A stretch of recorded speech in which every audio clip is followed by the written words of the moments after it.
You know, there's a paradox. That sounds strange at first, but if you look honestly, it explains a lot. People are afraid of living well, not surviving, not struggling, not getting by, but actually living well, calm, stable, enjoyable. And if right now you're thinking, that's not me, don't rush, because this fear almost never shows up directly. It hides very deeply and shows up in different ways. For example, you want a better life, more money, more freedom. But when you start getting closer to it, something inside tightens.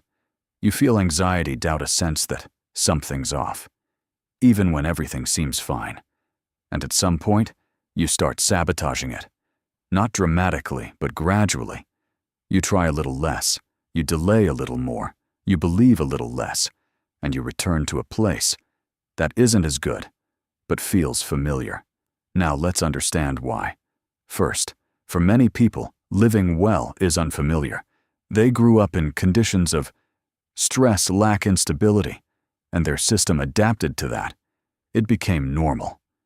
So when something different appears, calm, comfort, ease, it feels foreign, uncertain, even unsafe, because there's no reference. So the mind decides, better go back to what I know, even if it's worse, but predictable. Second, very deep. To live well means to relax, and for many people, relaxation equals loss of control. There's a belief, if I relax, everything will fall apart. If it gets too good, something bad will follow.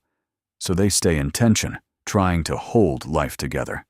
But the paradox is, that tension is exactly what prevents them from living well. Third, guilt. Very often, there's a hidden belief, I don't deserve a better life. Or even deeper, if others struggle, I shouldn't have it easy. And when life improves, there's discomfort, like something is wrong. So to remove that feeling, they unconsciously make things worse again, to return to what feels right. Fourth, fear of loss. The better life gets, the more there is to lose, and that creates anxiety. What if I lose this? What if it doesn't last? And to avoid that fear, the mind does something strange. It doesn't let you fully have it, because if you don't have it, you can't lose it. It feels like protection, but it's limitation. Now the most important part. What do? First, acknowledge it. Even if it's subtle, just allow the idea. A part of me might be afraid of living well. That already creates space. Second, start getting used to good. Gradually, not all at once, step by step. A little more comfort, a little more calm, a little more permission. And notice, nothing bad happens. Third, work with your beliefs. Catch thoughts like, this won't last. It's too good to be true. I'll have to pay for this later. And gently shift them, not by force, but by awareness.